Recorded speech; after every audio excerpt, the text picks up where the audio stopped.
Hello साहेब बोला बोला ऐकताय. हा बच्चे भाऊ बच्चे भाऊ जय महाराष्ट्र. जय जवान जय किसान.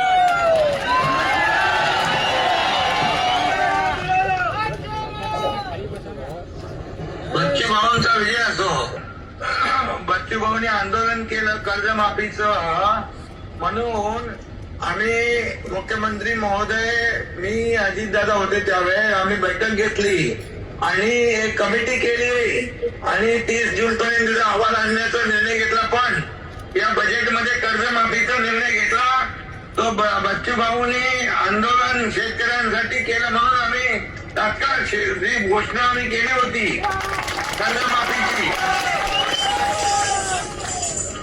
कर्जमाफीची घोषणा जी केली होती वचन दिलं होतं निवडणूक पूर्व काळात निवडणुकीच्या वेळेस ते आम्ही पूर्ण केलं. याचं श्रेय देखील बच्चू भाऊला जात आहे.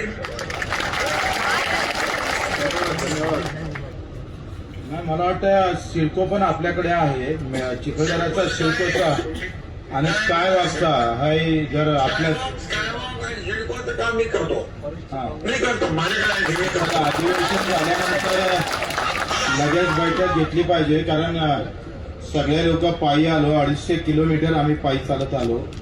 आमचा तुमच्यावर विश्वास आहे.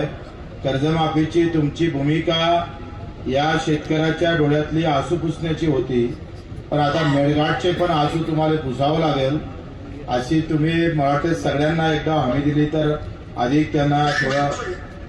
बिलकुल बघा सरकार आहे तुमचं सरकार आहे शेतकऱ्याचं आहे सर्वसामान्यांचा आहे. त्यामुळे मेळघाटचा विकास जो मेळघाटला मी आरोग्य मंत्री होतो तेव्हा गेलो होतो आणि मला तिकडची जाणीव आहे त्या भागाचा विकास आपल्याला करण्याची आवश्यकता आहे.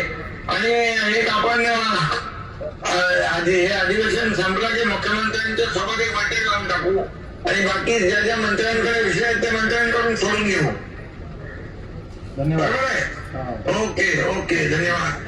आणि तुम्ही शेतकरी कर्जमाफीसाठी आंदोलन केलं त्याची दखल सरकारने घेतली बघा बरोबर त्याबद्दल धन्यवाद.